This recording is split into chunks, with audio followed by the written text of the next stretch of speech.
Well guys, this is it. 2023 is officially coming to an end. And I can't speak for everyone on this, but I personally had an amazing year this year. Not only in my personal life, but also for YouTube. And today I just kind of wanted to do a little overview of everything that happened on Fans of Games, because this was probably the biggest year for the channel so far. So I'm going to sort of go over the three main things that I focus on this channel individually. So I'll include chapter markers down below, so then you can skip to whatever section pertains to you. But with all that being said, I did want to make an overall blanket statement about the growth of the channel. Now, I looked at the analytics, I think it was a couple days ago or something like that, as of recording this, which was like a week before December's over. And I saw that we had over 370 new subscribers during 2023. Now, compared to all other years past, especially 2022, I think I looked it up, we had like 160, 170-ish subscribers that year. So we gained almost double the amount of subscribers this year as we did last year. Fans of Games grew nearly twice as big in just this 1 year, and that is absolutely incredible. Thank you all very much for making that happen. I greatly appreciate it. I really hope you do understand that. You know, I mean, I'm doing this for fun, but it does really mean a lot to see that people are, you know, that they find the stuff that I do fascinating enough to subscribe to see more of it. And I did want to kind of state that every year since, I started the channel back in summer of 2018, we've grown more and more each year. This was the biggest growth by far, like I said, doubling what we had last year. And I'm sure it's only going to get bigger and better from here. Knock on wood, right? So, with all that being said, I'm going to move on to the fan stuff now. So if you're a fan of the fan content here, this is for you. So I had a lot of really cool opportunities this year, in particular for the fan side of my channel. Just at the very start of the year, I got to do not only a public fan sighting at the antique store. If you remember, like the very beginning of the year, I took a video. I think it was a Menards turn of the century ceiling fan at an antique store. And the lady who was working there was nice enough to actually let me demonstrate it on video. I was contemplating doing that while I was just there recording it, and yeah, I can't believe she actually agreed to me doing it. I remember the first thing she said to me when I asked that was, "Are you kidding me?" Like, she was just in utter shock that I asked to do that, but she was very nice about it, and I got a really cool 2 videos out of it. So that was a really nice start to the year, a very unique start. Again, never something I've done before. But then, in addition to that, I got to do a lot of fan demonstrations that I've been kind of waiting to do for a few years now. If you remember back in 2019, I made a video of the ceiling fans at my grandparents' house. But for whatever reason, back then I decided to remove the audio from all those videos. So it was basically just silence and watching the fans spin. And I don't know, I think some people might have liked that, but it always kind of bothered me that there was no commentary, even just any background noise to go along with it.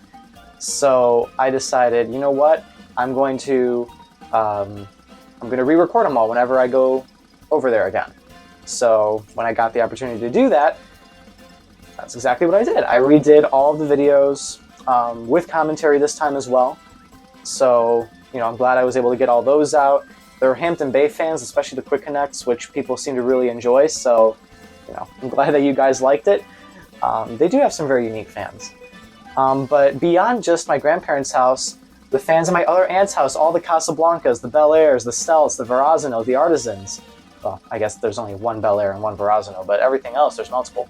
That was a video I've been waiting to make since before the channel even started. It's not often that we go over there, so when I had the opportunity, I had to take advantage. Because I knew that people would really like a video of basically all Casablancas and all being IntelliTouch except for the Verrazano. But the Verrazano is just unique in itself, where I think it does fine without being IntelliTouch. At least in my opinion. But yeah, that's another really unique opportunity I got. And then, of course, Half of the fan stuff is the public fan sightings content, which, if you are relatively new to the channel, then that's just the videos where I go out to public places and record whatever fans I find there. I had the opportunity to go to a lot of places that I've never been to before, so I was able to find a lot of really cool fans and, you know, record them for you guys. Especially the Aruba trip. That was a really, really unique opportunity. You know, it's a tropical island, there's a lot of fans there, and what's it called? I went there once before the time that I recorded that video, and I do remember there were a lot of fans. So I was really excited to get a lot of those mass installs on video, and I'm just glad that most of them remained relatively unchanged. So yeah, and in terms of the public fan sightings compilation that I always post on December 31st of every year, this year's is going to be incredibly long because I had a lot of that type of content this year, you know, so be prepared for that. That video is coming out tomorrow. I'm sure you guys will enjoy it. So yeah, and then the last thing regarding the fan content is, of course, during the National Ceiling Fan Day special, I got to reveal my third ever ceiling fan, the 1985 Casablanca Victorian from my uncle's house. I made a video of it at the end of last year, installed, doing a demonstration, and then that was even the first video this year was playing with the IntelliTouch features on the Victorian. I think that was the exact title, actually. So yeah, a lot of really cool stuff involving my fan content. Now moving on to the gaming side of my channel, I really do appreciate those of you who are still here for that. I understand that it doesn't get nearly as much attention as the other types of content I do, but though it may seem that way just based on how much of those videos I post compared to everything else, the gaming videos are actually the ones that I spend the most time behind the scenes on, because I want to make sure that those videos especially, I mean, with all my videos I want to make sure that they're high quality, obviously, but the gaming ones in particular take a lot more time to edit, so, you know, it's just a lot harder to get those out faster, but I'd much rather put out just a few of those videos and make them like really good than a whole ton that are kind of crappy. With all that being said though, I did also get a ton of opportunities to make some cool gaming stuff for you guys this year. Mostly I had to thank the fact that the Mario movie came out towards like the beginning of the summer, and the fact that I had videos like the Best of Super Mario Odyssey was like ready to go at that time. Then at the beginning of the summer in June, I got the 2 Lego sets, the Pac-Man and the Bowser set. People really like the Bowser set, I'm assuming because of the Mario movie, you know, just like, that was just a hot topic. And I do have to say, I think the gaming stuff really contributed to the growth of the channel this year, because I had great timing with all this stuff and just a lot of stuff to put out at the beginning of the summer. So I hope you all enjoyed that, found it fascinating. That was kind of like a breakthrough for the gaming stuff, actually, because other than the Best of Super Mario Odyssey, the only gaming video of mine to reach over 100 views that wasn't like a Let's Play or walkthrough video, like from the beginning of Fans of Games, I think was the Super Mario 3D All-Stars vs. Originals one, and that was because I was able to get that out in a very timely manner, because I really didn't have much going on at that time of my life, so yeah, it was easy to get videos out, but now it's a little harder. Again, I do really appreciate you guys sticking around for that. And don't worry, there are going to be videos coming out on the new games, just please give me time. But beyond just those videos, I had the chance to do a lot of other cool stuff as well. For example, with the Mario Oreos coming out, that was just a weird random video that I was like, you know what, I'll just unbox these and put it on YouTube. I had no clue that thousands of people wanted to see that. But I mean, I'm glad that you guys really enjoyed it. I'm glad that, you know, people found it interesting.